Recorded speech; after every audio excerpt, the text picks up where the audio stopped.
Yo quería hacer una pregunta, que si después de tantas revoluciones y tanto problema que hay en África últimamente, Egipto, Libia, ¿no se podía haber previsto este golpe de Estado o fue algo de la noche a la mañana? Por ejemplo, aquí en España hubo un golpe de Estado, pero todo el mundo sabía que iba a haber un golpe de Estado. Allí no fue así. Digo, por parte de Europa, una vez que ha intervenido, no podía haber intervenido antes para evitar venir antes de fuera.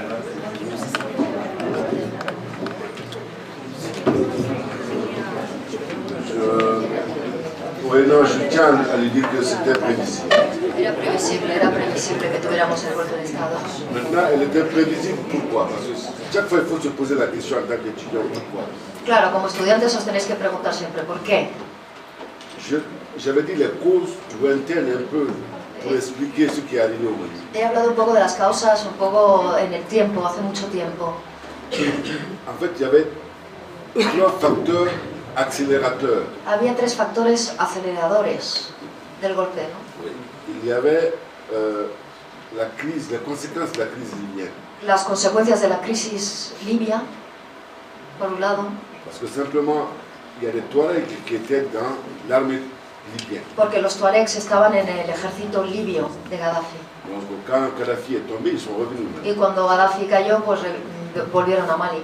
Donc ils sont venus armés, bien formés. Y vinieron bien armados y bien formados. Ahí es cuando digo si se podía intervenir. Peut-être qu'il faut poser la question la prochaine fois à l'ambassadeur du Sahel et à l'ambassadeur de France. Mais bon, je vais aller Hay que preguntar al embajador de Francia y al embajador del Sahel en la próxima vez. Bueno, el ejército dio un golpe de Estado porque estaba reclamando medios para acabar con para poder acabar con la rebelión arriba, en el norte. La deuxième raison, l'accélérateur, c'est le développement du trafic de drogue et du trafic d'armes au nord. El segundo acelerador fue el aumento del tráfico de armas y de drogas en el norte de Mali. Mais le facteur qui me semble pour moi le plus important, Pero para mí el factor más importante, acelerador de la llegada del golpe de Estado, c'est que dans nos pays qui sont des jeunes démocraties, es que en nuestros países, que son jóvenes democracias, la période de fin de régime et d'un nouveau régime sont des périodes de grande faiblesse. los periodos de fin de régimen y comienzo de régimen son los periodos de más debilidad, donde hay más debilidad. Donc depuis il y a eu les deux événements au nord, Y hubo acontecimientos en el norte, des attaques de Aguelrock qui ont complètement fragilisé le régime. los ataques de Aguelrock, Aguelrock, que fragilizaron al régimen. Tout le monde savait que ça allait se passer. Todo el mundo sabía que iba a ocurrir, que iba a haber un golpe de Estado. Gracias. Más cuestiones, van surgiendo temas, sí, por favor. Quisiera saber hasta qué punto el pasado colonialista del continente africano influye en el conflicto que hay hoy en día tanto en Mali como en el resto de África. Oui, je voudrais juste dire, le Mali est devenu indépendant en 1960. Mali es independiente solo desde 1960. En 1960, on a dit aux militaires français de quitter le Mali. Y ese año le dijimos a los militares franceses que se fueran de Mali. Depuis cette date, il n'y a aucun accord militaire du Mali avec quelque pays que ce soit à travers le monde. Desde entonces no hemos hecho ningún pacto militar ni con Francia ni con ningún país del mundo. Parce que nous avons voulu être indépendants sur ce Porque plan. hemos querido ser independientes en ese plano. A la hora de censurar información, evidentemente económicos, en cuanto a explotación de yacimientos petrolíferos, recursos minerales, etc. Me gustaría saber qué más hay un poco detrás de todo eso. La censura. ¿Por qué hay tanto límite a la hora de...?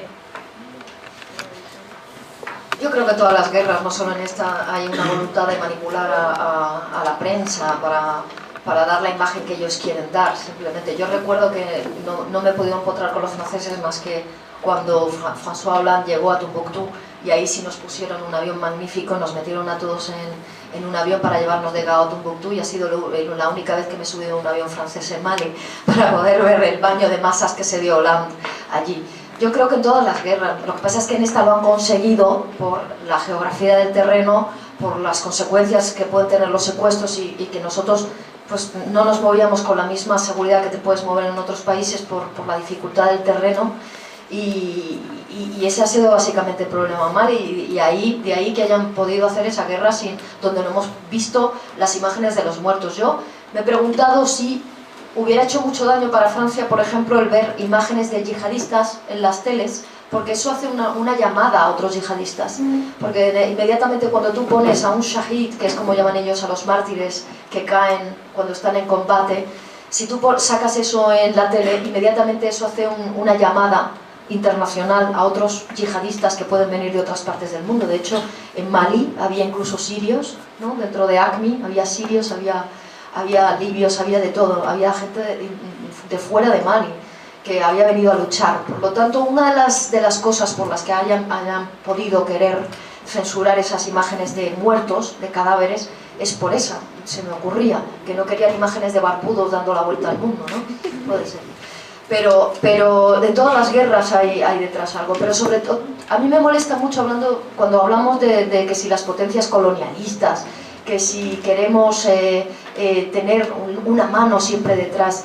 Yo os voy a decir una cosa, yo creo que las potencias occidentales, he estado en todas las revoluciones árabes, estuve en Egipto, estuve en Túnez, vengo de Túnez ahora que he estado otra vez, he estado en Libia, y os digo una cosa, yo creo que les pilló por sorpresa todo lo que ha pasado con las revoluciones árabes, y le ha pillado un poco por sorpresa, a pesar de que llevan 10 años allí, un poco lo de Mali también.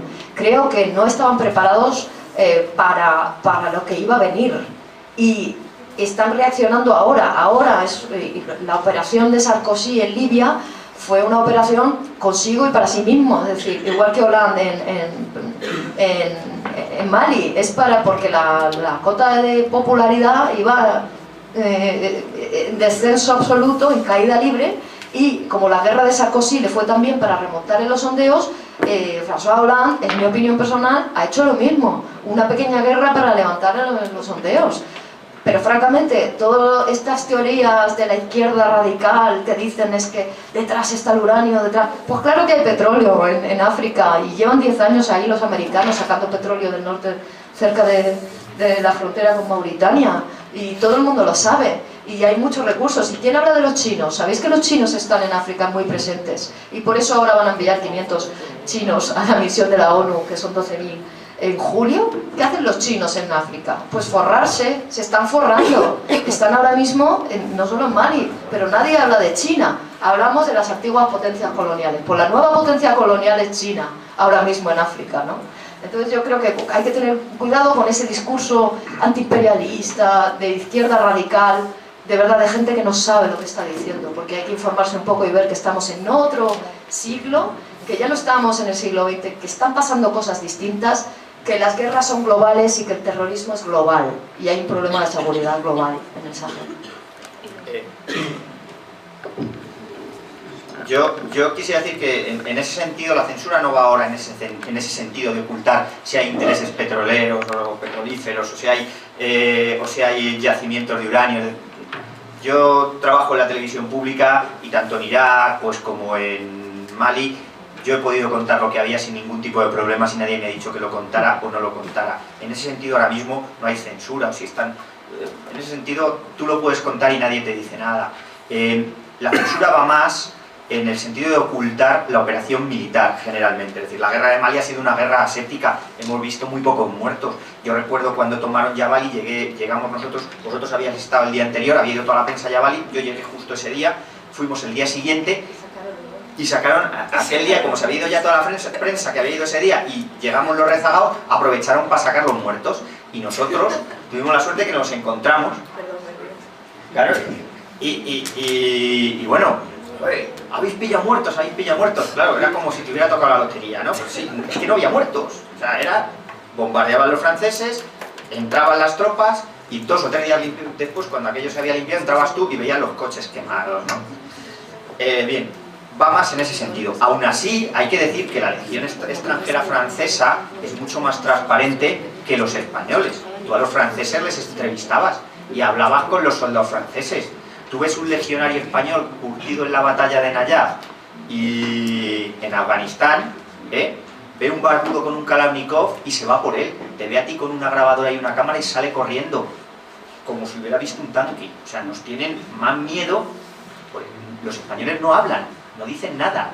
Es decir, el ejército español es tremendamente mucho más opaco que el maliense. A mí me pidieron un reportaje sobre las presuntas represalias o las presuntas violaciones de los derechos humanos en Mali. Yo ese día me fui a hablar con el jefe de la segunda región militar de Mali, ¿dónde está? ¿En Severé era? ¿O en Severé? No, en Segú, yo creo que en Segú. Y me dio una entrevista, un general de división en España un general de división, vamos, era imposible, que no, o sea, es imposible, ¿no? En la base de Afganistán no te dejaban dormir, pero ni en la de Afganistán ni en la de Diwanilla, hay que mover Roma con Santiago.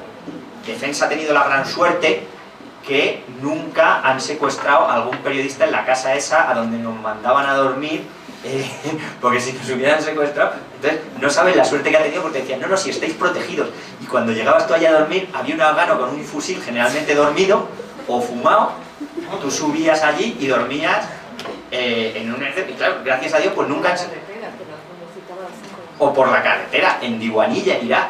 Yo recuerdo que te llegan, no, el hotel es bueno y está dormido. Llego al hotel, me levanto por la mañana y estaban todavía las balas en la pared y marchas de sangre de que allí habían matado a alguien, ¿no? Quiero decir, esas... Claro, gracias a Dios, hasta ahora nunca ha pasado nada, pero el ejército español, bueno, o sea, tremendamente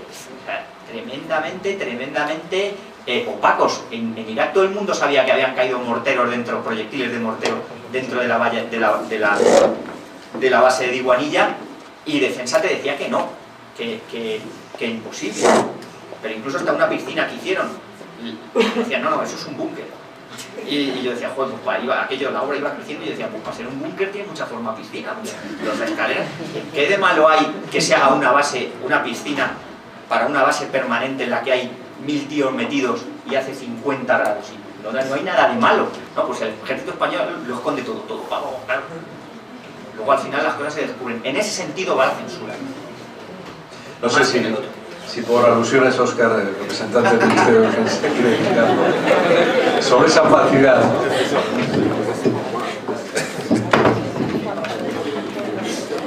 Amigo Óscar. Bueno, yo no he estado en Afganistán, entonces lo que cuenta Óscar no lo puedo discutir. He estado en otras operaciones navales, en Atalanta, en el Golfo Pérsico y en Active Endeavour. Recuerdo el Golfo Pérsico porque tuvimos un periodista empotrado en el barco, además empotrado porque el pobre dormía en un chiringuito que nos quedaba libre. Y en aquella época, estamos hablando del año 90-91, no había ninguna pega. No me gusta que Óscar diga el ejército es opaco. El ejército o los militares son opacos, yo eso sí lo discuto, no somos opacos en absoluto. Somos disciplinados con lo que nos dejan decir y a quien nos dejan atender. Entonces, yo, jefe de una unidad, recibo una solicitud de un periodista para hacerme una entrevista y mi normativa me obliga a comunicarlo a mi cadena oficial, que al final llega a un nivel que es el político, que dice si sí o si no. Y si se sale a la mar en un barco o no. Y lo que se puede grabar y lo que no. Y eso no lo establece el militar, eso es... Yo soy un funcionario del Estado sometido al poder político, que somos militares, y hacemos lo que los políticos nos dicen que hagamos y lo que nos dejan. Un medio oficial que quiera hacer una entrevista a Fuerzas Armadas, normalmente se le va a decir que sí. Bueno, estoy hablando de una entrevista, no estamos hablando de una operación, ¿eh? Estoy hablando, tú haces una solicitud de visitar el regimiento Alcántara el día X, bueno, es como podéis imaginar, podemos decir cada uno nuestra versión. Yo nunca he tenido una pega cuando se me ha pedido una entrevista en unidades en que he estado destinado o mandando para hacerla, nunca. Otra cosa es que en determinados tipos de entrevistas se piden las preguntas con antelación y que hay un procedimiento interno para ver lo que respondes, etcétera, etcétera. Ahora, en una operación es política del Ministerio de Defensa. Y yo llego a entender, además, que el ministro no se quiere enterar de que ha tenido una baja en Afganistán porque un medio público que tiene unos medios extraordinarios y conexión por satélite que a lo mejor en un momento determinado las Fuerzas Armadas no tienen, y no se entera el ministro, y se entera, o no se entera el jefe de Estado Mayor o el jefe de la unidad, y se entera antes por la prensa que por los medios. Entonces, es un juego, pero los militares estamos abiertos a contar, somos españoles igual que vosotros, y estamos al servicio de los españoles. Entonces, yo estoy abierto a contar lo que me dejen contar en cualquier momento. Veo caras de escepticismo en Óscar y... Ya lo veo. Nos quedan... El Ministerio de Defensa y todos los cuarteles generales tienen un gabinete de prensa, que hay un periodista al frente, un periodista civil, no un periodista con uniforme, que también los hay, y ese es el que tiene las relaciones con la prensa. Eso ocurre en los demás ejércitos que están involucrados en guerras, que generalmente además son más sangrientas que las españolas, o sea, las que se involucra España, y tienen muchas más bajas, y tienen unos oficiales de prensa que responden. Cosa que no ocurre en España, en Irak y en Afganistán. Para conseguir algo, información de lo que está ocurriendo en el frente, tienes que llamar a Madrid. No te enteras por la gente del terreno. Te enteras si llamas al ministerio, porque generalmente los PIOs, los oficiales sobre el terreno, te dicen que llames a Madrid, que esa información en el ministerio. Entiendo que es una cuestión política, que no es una cuestión militar. Y posiblemente mi crítica debiera ir más centrada al estamento político que al militar. Pero eso ocurre, es decir, tú en España, tú llegas y, no sé, yo he estado en el... posiblemente ahora mismo de las misiones que tiene España en el exterior en las que puede haber bajas, que yo he estado quizás en las... bueno, puede haberlas en todas, ¿no? Pero Líbano, Afganistán, Irak, bueno, Irak ya no está, y en todas tenías que llamar siempre a Madrid, se enteraban antes en la redacción que tú. Es decir, tú estabas en el directo y eran de Madrid los que te llamaban y te decían: 2 muertos, el sargento fulanito de tal, que le ha sido un accidente, o que alguna bomba, o que un tiro perdido. Es decir, quiero decir, la política española eso no ocupa. Un portavoz israelí, yo he sido corresponsal en Oriente Próximo 4 años, o un portavoz estadounidense en Irak, ven uno de prensa, ven un periodista y se van a por él, a contarle su versión. Un portavoz español no, huye de la prensa.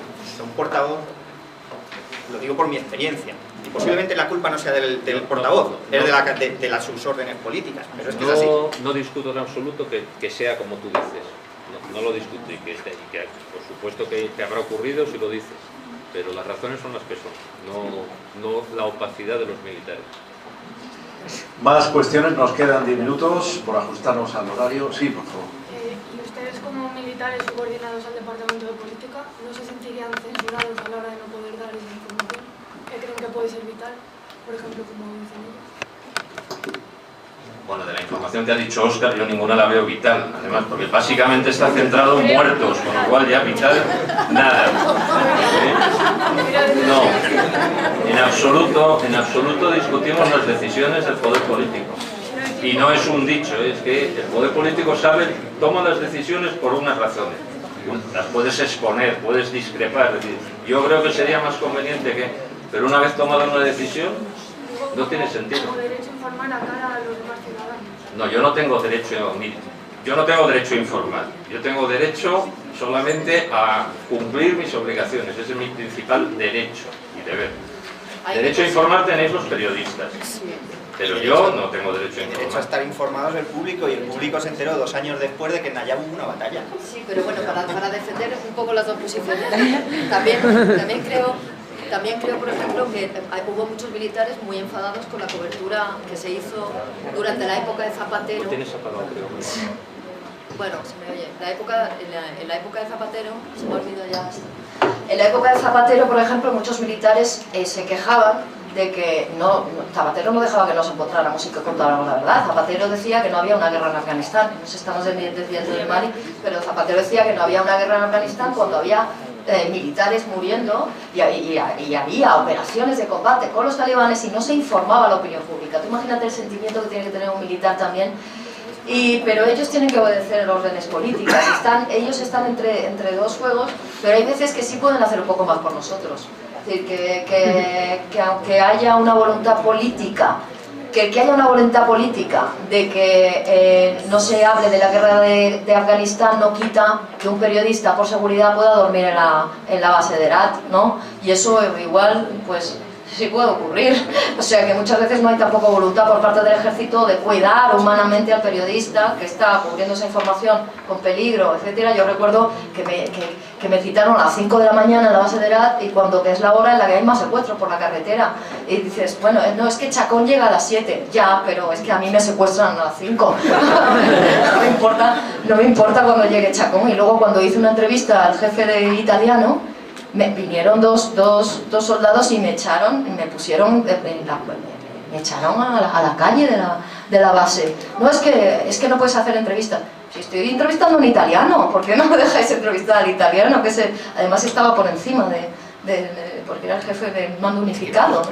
¿Por qué me estáis echando? ¿No? Y estas cosas están pasando. El embajador de Sahel quería decir algo a propósito. Bueno, sí, yo creo que estáis tocando un tema, me parece interesante para vuestro futuro, ¿no? Como periodistas. Y quería hacer dos comentarios muy rápidos. El primero, y es que me parece una de las claves de la transición democrática en España, es el sometimiento estricto del ejército al poder civil. Y quizás de ahí, y porque somos una democracia joven todavía nos falta quizás el recorrido, ¿no?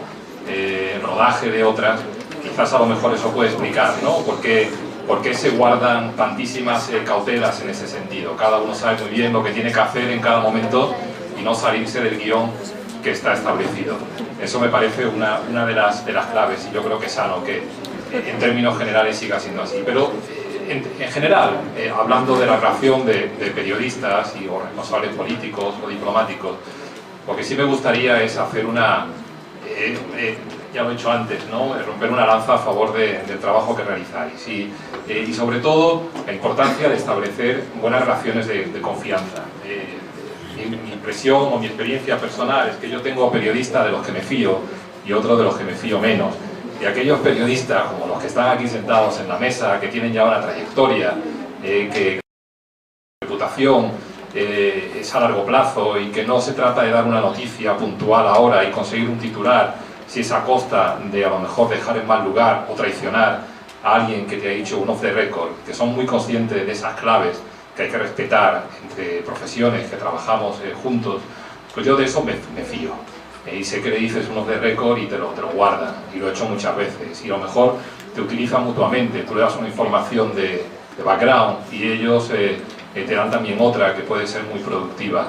Pero quizás de otros, y esto está empezando a proliferar y daría lugar a otras charlas, aún no sé si estarán de acuerdo los periodistas, pero yo me ofrezco a hacerla cuando queráis, ¿no? Otros quizás que miran muy a corto plazo, que van buscando noticias rápidas y a lo mejor están motivados por unos medios de comunicación, una situación ahora mismo complicada, pues esos hay que huir, como bien decía Óscar. Hay que tener mucho cuidado porque te ponen en un lío rápidamente. Estamos ya terminando. Sí me gustaría, muy rápido, Maite, Óscar, mirando al futuro. El conflicto no se ha extinguido aún. ¿Qué va a pasar en Mali? Vuestra impresión. Porque hay zonas difícilmente controlables, el problema aún no se ha resuelto. En 40 segundos, Maite, ¿qué va a pasar en Mali? ¿Cómo crees tú que se va a resolver, si se resuelve? Yo creo que vamos a continuar viendo una guerra asimétrica, que vamos a ver no con la intensidad que se ve en Afganistán o en Irak, pero no hay que menospreciar al enemigo. Eso nos ha ocurrido en Afganistán y en Irak y lo hemos pagado caro. Creo que en esa zona del Sahel no hay que menospreciar a esos grupos radicales terroristas. En el caso de AQMI, que lleva más de 10 años allí, son expertos en el desierto, saben perfectamente cómo moverse, tienen mucho dinero, tienen muchas armas y es una red muy sólida que no va a desaparecer de la noche a la mañana, con lo cual no podemos esperar que un puñado de cascos azules que solo miran, porque los cascos azules, como en otras zonas como Sierra Leona o en República Democrática del Congo, solo miran, con lo cual no resuelven nada. No creo que sea la solución a largo plazo para el problema. El problema va a seguir ahí, ellos van a seguir ahí, el terrorismo está cada vez más cerca de Europa y yo creo que, concluyendo, Bin Laden sí que ha conseguido su sueño, creo yo. y si esa población va a estar más, si va a vivir más feliz, si va a tener más oportunidades de trabajo, si va a tener más desarrollo, eso depende de nuestra ayuda económica y como estamos en crisis no la van a tener. Por lo tanto, pues soy bastante pesimista. ¿Compartes, Óscar, la opinión de Maite? Sí, a grandes rasgos sí, salvo que los políticos, los medios de comunicación y todos los sectores sociales seamos capaces de llevar unas políticas, unas actuaciones que eviten precisamente que se gesten esos estados fallidos o esos estados terroristas. Hacen falta políticas de cooperación, precisamente para que, como ha dicho el embajador, la pobreza no se convierta en un caldo de cultivo pues que fomente el terrorismo. Pero también los políticos y los medios de comunicación tenemos una responsabilidad, es decir, allí hay unas operaciones que en muchos casos son militares.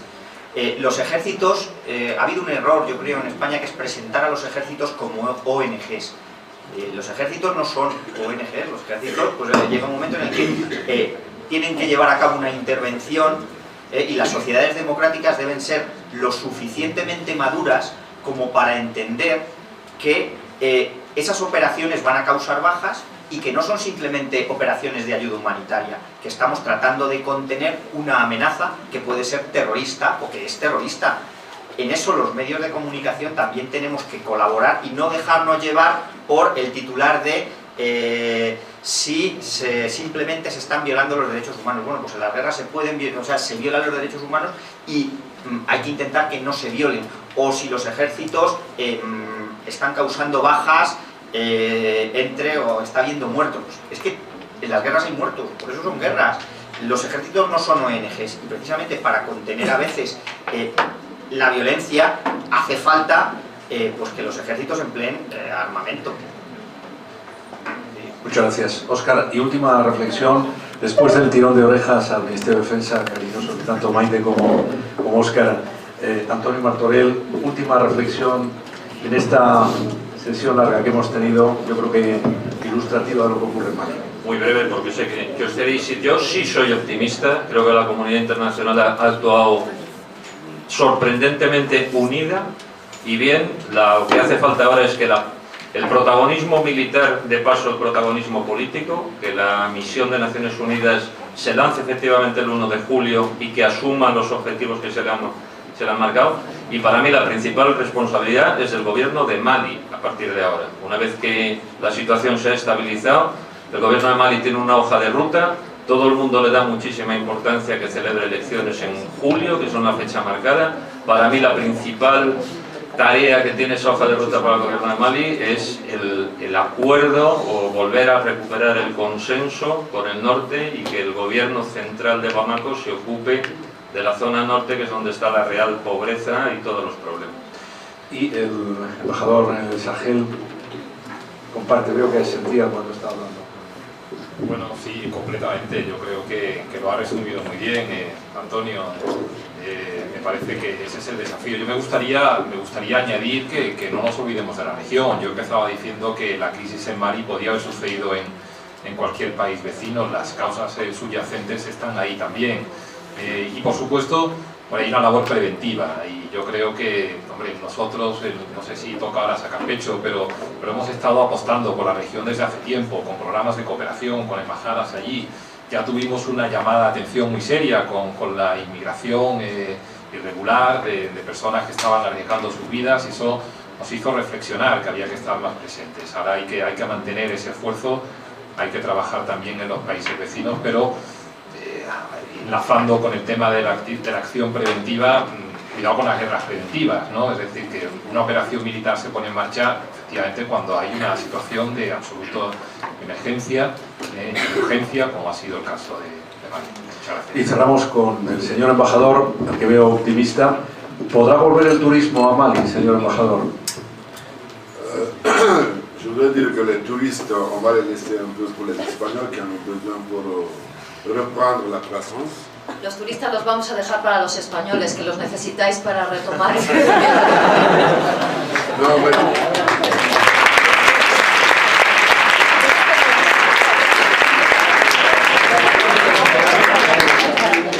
de manière plus sérieuse, je voudrais dire que De forma más seria, quería deciros il est très facile de faire la guerre.